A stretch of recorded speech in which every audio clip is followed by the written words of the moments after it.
Welcome back. Shri Sathya Sai జిల్లా గోరంట్ల మండలం పాలసముద్ర సమీపంలో నాసిన్ అకాడమీని ప్రధాని మోదీ ప్రారంభించారు. ప్రస్తుతం ఏపీ సీఎం జగన్ మాట్లాడుతున్నారు. ఇప్పుడు లైవ్ చూద్దాం.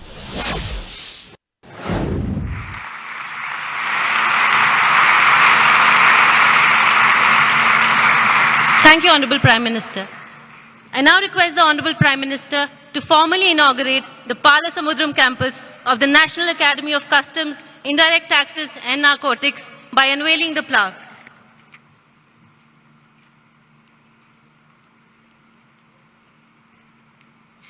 This will be followed by a short film about Nasin Palasamudram.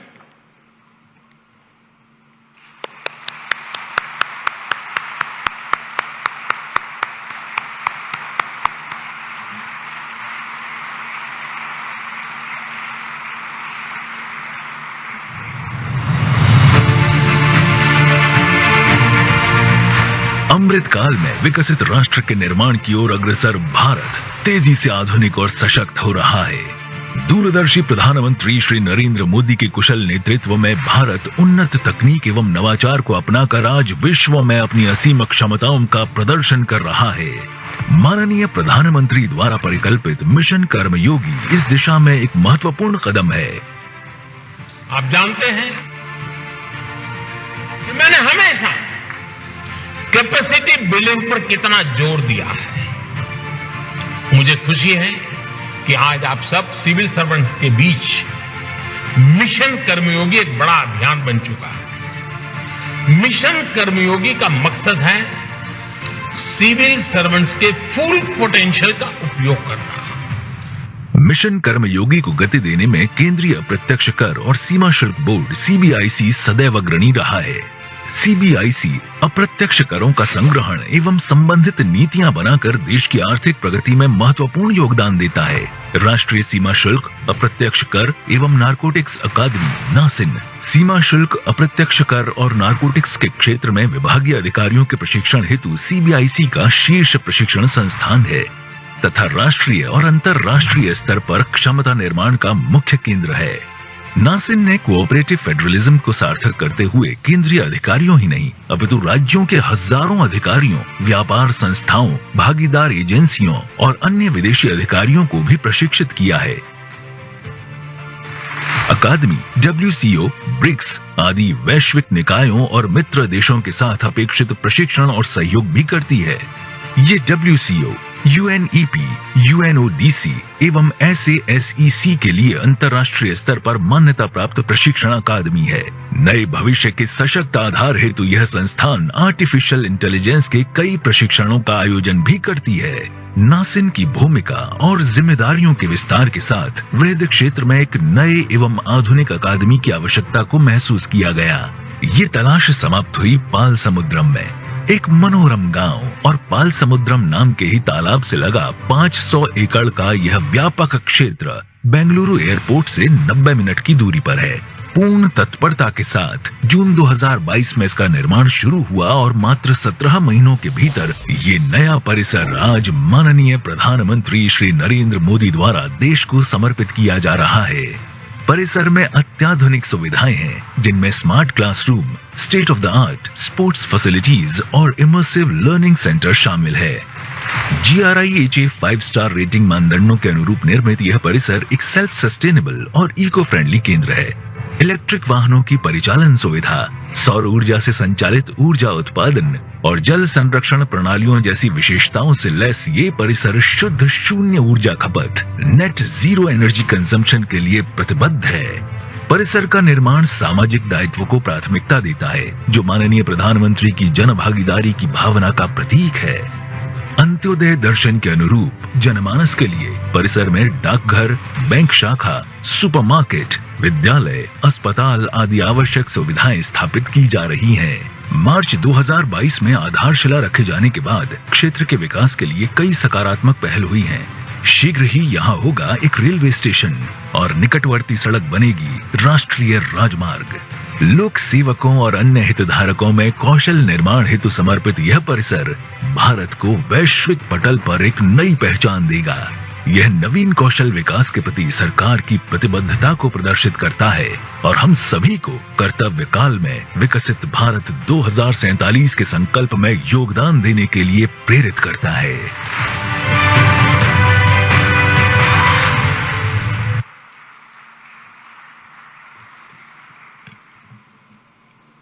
अब वह क्षण आ गया है जिसकी हम सभी को प्रतीक्षा थी। मैं माननीय प्रधानमंत्री जी से विनम्र निवेदन करता हूं कि वे आज के इस पावन अवसर पर अपनी ओजस्वी वाणी तथा बहुमूल्य विचारों से हमें अनुग्रहित करें।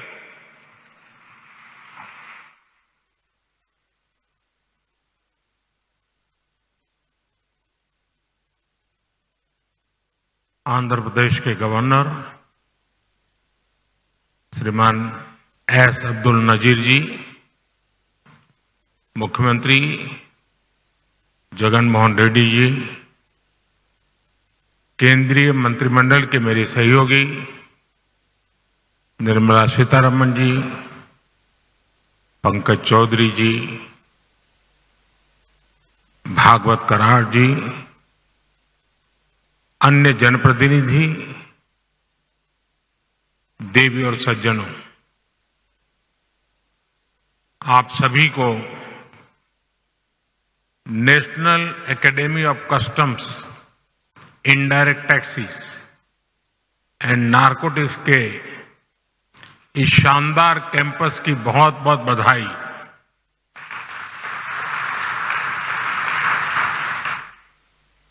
जिस श्री सत्य साई जिले में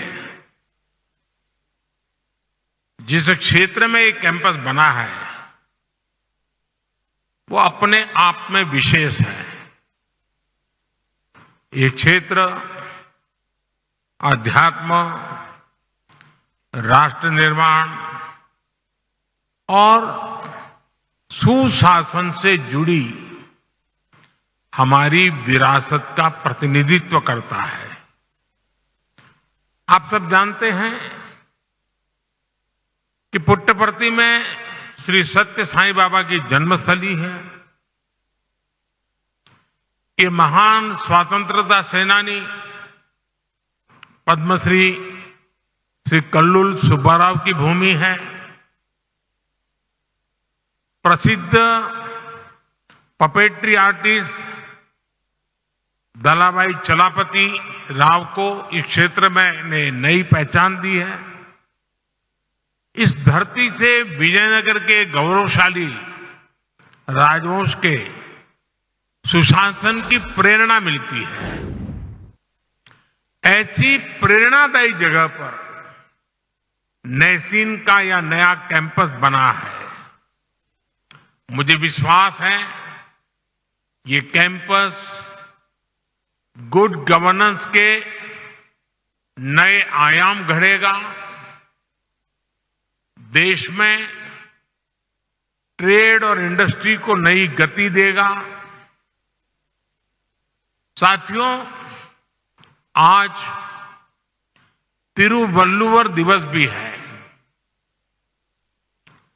संत तिरुवल्लुवर ने कहा था, उरु पोरुलम उल्गु पोरुलम तन तिरुपोलम वेंदन पोड़ू, यानी राजस्व के रूप में प्राप्त राजकीय कर और शत्रु से जीते हुए धन पर राजा का ही अधिकार होता है।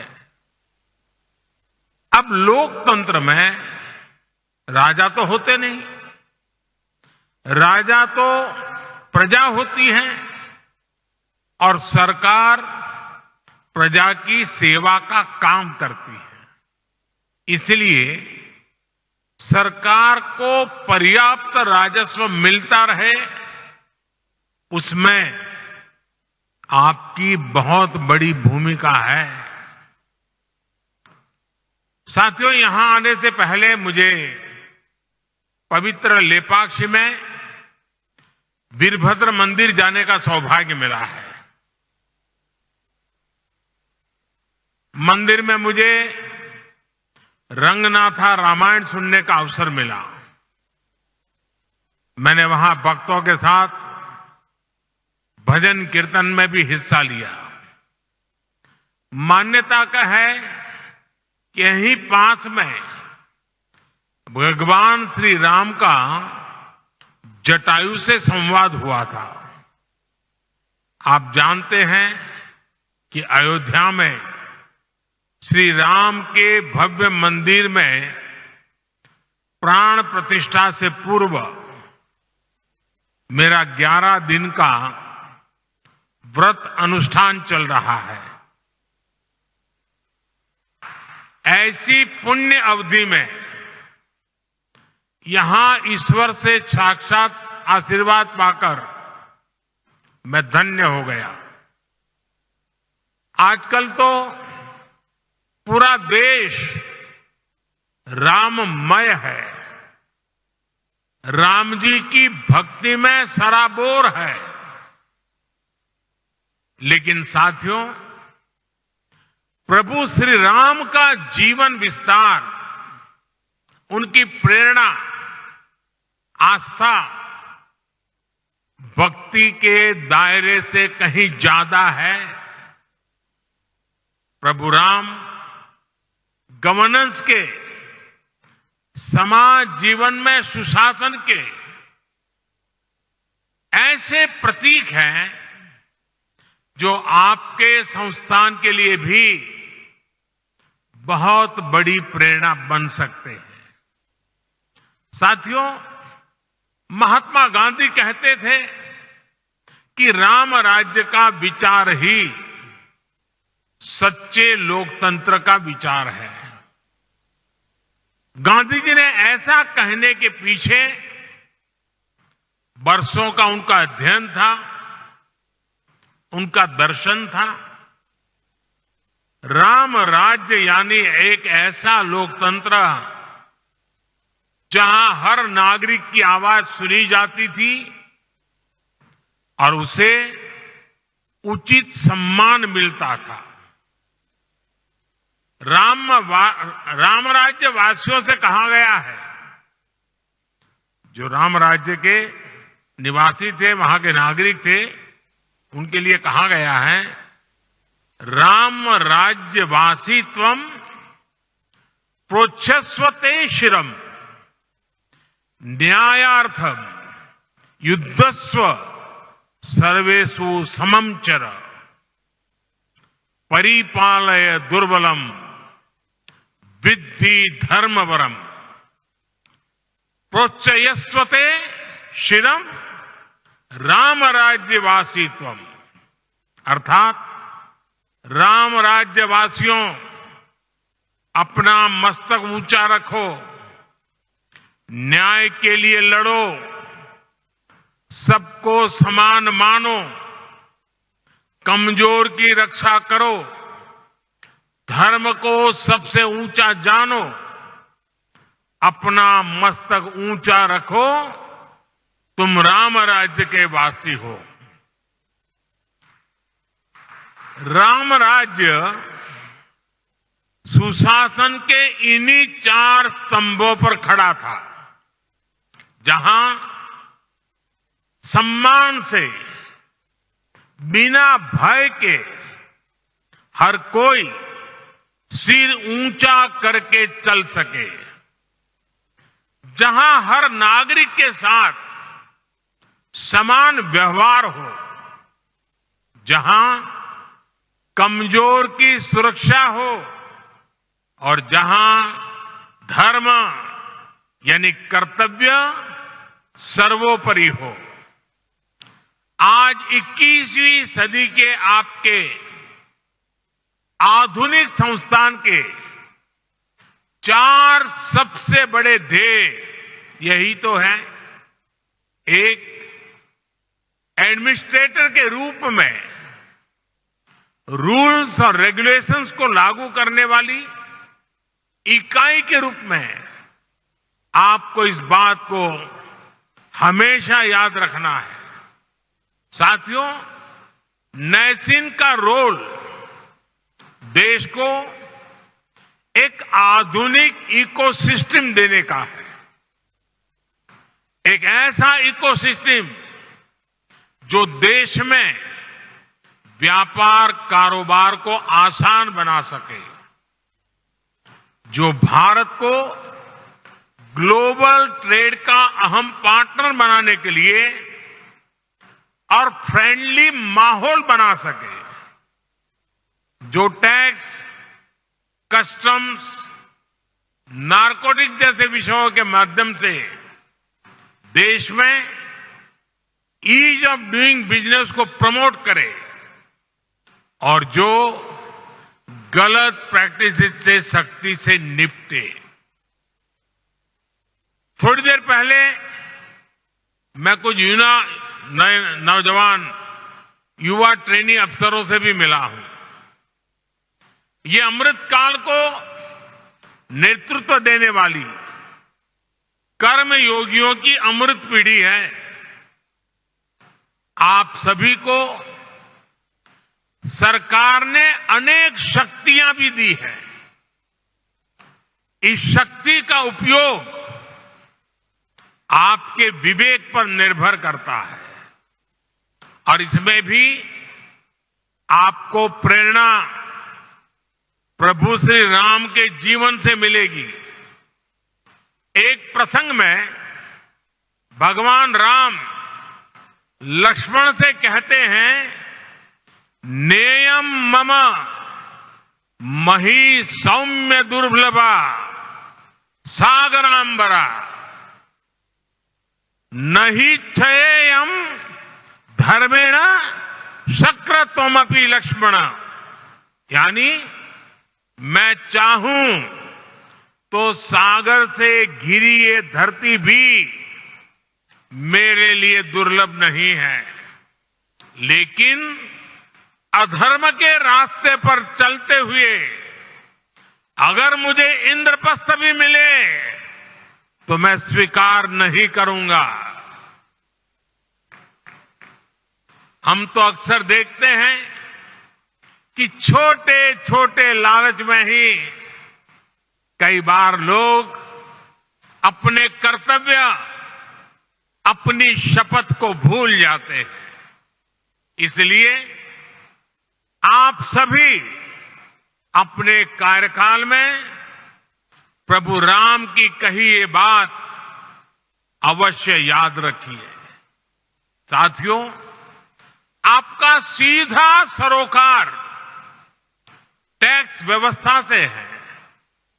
राम राज्य में टैक्स कैसे लिए जाता था, इस पर गोस्वामी तुलसीदास जी ने जो कहा है वो बहुत प्रासंगिक है। गोस्वामी जी तुलसीदास जी कह रहे हैं, बरसत हर्षत लोग सब करसत लखै न कोई, तुलसी प्रजा सुभागते भूप भानु सो होई। अर्थात सूर्य पृथ्वी से जल खींचता है और फिर वही जल बादल बनकर वर्षा के रूप में वापस धरती पर आता है, समृद्धि बढ़ाता है। हमारी टैक्स व्यवस्था भी वैसी ही होनी चाहिए। हमारा प्रयास होना चाहिए कि जनता से लिए टैक्स की पाई पाई जन कल्याण में लगे और वो समृद्धि को प्रोत्साहित करे। आप अध्ययन करेंगे तो इसी प्रेरणा से हमने बीते 10 वर्षों में टैक्स सिस्टम में बहुत बड़े रिफॉर्म किए। पहले देश में भांति भांति की टैक्स व्यवस्थाएं थी जो सामान्य नागरिक को जल्दी समझ में नहीं आती थी। पारदर्शिता के अभाव में ईमानदार टैक्स पेयर को, बिजनेस से जुड़े लोगों को परेशान किया जाता था। हमने जीएसटी के रूप में देश को एक आधुनिक व्यवस्था दी सरकार ने इनकम टैक्स सिस्टम को भी आसान बनाया। हमने देश में फेसलेस टैक्स असेसमेंट सिस्टम शुरू किया। इन सारे रिफॉर्म्स के कारण आज देश में रिकॉर्ड टैक्स कलेक्शन हो रहा है। और जब सरकार का टैक्स कलेक्शन बढ़ा है तो सरकार जनता का पैसा विभिन्न योजनाओं के जरिए जनता को लौटा भी रहा है। 2014 में सिर्फ 2 लाख रुपए तक ही 2 लाख तक की इनकम पर ही टैक्स छूट थी। हमने 2 लाख से बढ़कर के सीमा 7 लाख रुपए तक पहुंचा दी। 2014 के बाद से हमारी सरकार ने टैक्स में जो छूट दी है, जो रिफॉर्म किए हैं, उससे देशवासियों को करीब करीब 2.5 लाख करोड़ रुपए टैक्स की बचत हुई है। सरकार ने नागरिक कल्याण की बड़ी योजनाएं बनाई हैं। आधुनिक इंफ्रास्ट्रक्चर पर रिकॉर्ड निवेश कर रही है। और आप देखिए, आज जब देश का टैक्स पेयर ये देख रहा है कि उसके पैसे का सही इस्तेमाल हो रहा है, वो भी आगे बढ़कर टैक्स देने को तैयार हुआ है। इसलिए बीते वर्षों में टैक्स देने वालों की संख्या लगातार बढ़ रही है। यानी हमने जो कुछ जनता से लिया वो जनता के चरणों में ही समर्पित कर दिया। यही तो सुशासन है, यही तो राम राज्य का संदेश है। साथियों, राम राज्य में इस बात पर भी विशेष ध्यान दिया जाता था कि संसाधनों का ऑप्टिमम यूटिलाइजेशन कैसे हो। अतीत में हमारे यहां प्रोजेक्ट्स को अटकाने, लटकाने और भटकाने की एक प्रवृत्ति रही है। इसके कारण देश का बहुत बड़ा नुकसान होता है। ऐसी प्रवृत्ति के प्रति सावधान करते हुए भगवान राम भरत से कहते हैं, और वो बड़ा इंटरेस्टिंग बातचीत है भरत और राम के बीच की। राम भरत से कहते हैं, कच्चिदर्थम विनिश्चित्य लघु मूलम महोदयम क्षिप्र भार भसे कर तुम न दीर्घयसी राघव। अर्थात मुझे विश्वास है कि तुम ऐसे कामों को बिना समय गंवाए पूरे करते हो जिनमें लागत कम और उसके लाभ अधिक है। बीते 10 वर्षों में हमारी सरकार ने भी लागत का ध्यान रखा है और योजनाओं को समय पर पूरा करने पर जोर दिया है। साथियों, गोस्वामी तुलसीदास जी कहते हैं, माली भानु किसान सम, माली भानु किसान सम नीति निपुण नरपाल, प्रजा भागवत होहिंगे कबहू कलिकाल। यानी सरकार में माली, सूर्य और किसान जैसे गुण होने चाहिए। माली कमजोर पौधों को सहारा देता है, उसका पोषण करता है, उसके हक के पोषण को लूटने वाले को हटाता है। वैसे ही सरकार को, सिस्टम को गरीब से गरीब का संबल बनना चाहिए, उन्हें सशक्त करना चाहिए। सूर्य भी अंधेरे का नाश करता है, वातावरण की शुद्धि करता है और बारिश में मदद करता है।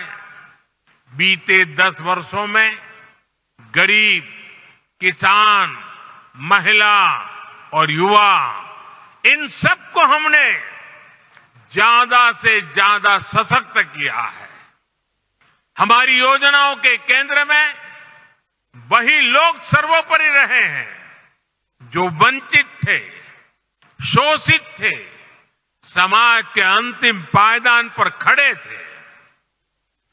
बीते 10 वर्षों में लगभग 10 करोड़ फर्जी नामों को हमने कागजों से बाहर किया है।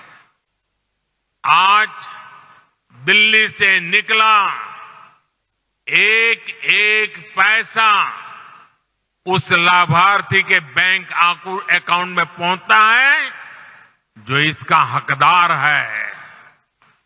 भ्रष्टाचार के विरुद्ध लड़ाई, भ्रष्टाचारियों पर एक्शन सरकार की प्राथमिकता रही है। आप सभी को इन्हीं प्राथमिकताओं को ध्यान में रखकर अपना कार्य करना ही चाहिए। साथियों, राष्ट्र के विकास के लिए राज्य का विकास, इस भावना के साथ जो काम हुआ है, इसके सुखद परिणाम आज हमें मिल रहे हैं। आपको कल रिलीज हुई नीति आयोग की ताजा रिपोर्ट की जानकारी अवश्य हुई होगी। जब कोई सरकार गरीबों के प्रति संवेदनशील होती है, जब कोई सरकार साफ नीयत से गरीबों की परेशानी दूर करने के लिए काम करती है, तो उसके परिणाम भी निकलते हैं। नीति आयोग ने कहा है कि हमारी सरकार के 9 साल में देश में करीब करीब 25 करोड़ लोग गरीबी से बाहर निकले हैं। जिस देश में दशकों तक गरीबी हटाओ के नारे दिए जाते रहे, उस देश में सिर्फ 9 साल में करीब 25 करोड़ लोगों का गरीबी से बाहर निकलना ऐतिहासिक है, अभूतपूर्व है। 2014 में सरकार में आने के बाद से हमारी सरकार ने जिस तरह गरीब कल्याण को प्राथमिकता दी, ये उसका नतीजा है। मेरा हमेशा से ये मानना है कि देश के गरीब में वो सामर्थ्य है कि अगर उसे साधन दिए जाएं, संसाधन दिए जाएं, तो वो गरीबी को खुद परास्त कर देगा। आज हम यही होता हुआ देख रहे हैं। हमारी सरकार ने गरीबों की सेहत पर खर्च किया, शिक्षा पर खर्च किया, रोजगार, स्वरोजगार पर खर्च किया, उनकी सुविधाएं बढ़ाई, और जब गरीब का सामर्थ्य बढ़ा, उसे सुविधा मिली, तो वो गरीबी को परास्त करके सीना तानकर गरीबी से बाहर निकलने लगा। 22 जनवरी को अयोध्या में राम मंदिर में प्राण प्रतिष्ठा से पहले एक और शुभ समाचार देश को मिला है। भारत में गरीबी कम हो सकती है, ये बात हर किसी को एक नए विश्वास से भरने वाली है, देश का आत्मविश्वास बढ़ाने वाली है। भारत में कम होती है गरीबी, देश में नियो मिडिल क्लास का दायरा भी लगातार बढ़ा रही है। आप इकोनॉमी की दुनिया के लोग जानते हैं कि नियो मिडिल क्लास का बढ़ता हुआ ये दायरा इकोनॉमिक एक्टिविटीज को कितना ज्यादा बढ़ाने जा रहा है। निश्चित तौर पर ऐसे में आपको नैसीन को और ज्यादा गंभीरता के साथ अपना दायित्व निभाना है। साथियों, आपको याद होगा लाल किले से मैंने सबका प्रयास की बात कही थी। सबका प्रयास का महत्व क्या होता है, इसका उत्तर भी हमें प्रभु श्री राम के जीवन से ही मिलता है। श्री राम के सामने विद्वान, बलशाली और संपन्न लंकाधिपति रावण की विराट चुनौती थी। इसके लिए उन्होंने छोटे छोटे संसाधनों, हर प्रकार के जीवों को इकट्ठा किया, उनके साझे प्रयासों को एक विराट शक्ति में बदला और अंत में सफलता राम जी को ही मिली। ऐसे ही विकसित भारत के निर्माण में भी हर अधिकारी, हर कर्मचारी, हर नागरिक की अहम भूमिका है। देश में आय के साधन बढ़े, देश में निवेश बढ़े, देश में व्यापार कारोबार करना आसान हो, इसके लिए हम सभी को मिलकर काम करना है। सबका प्रयास, इस मंत्र को लेकर के चलना है। नैसीन का यह नया कैंपस अमृत काल में सुशासन की प्रेरणा स्थली बने, इसी कामना के साथ आप सभी को फिर से बहुत बहुत बधाई, धन्यवाद।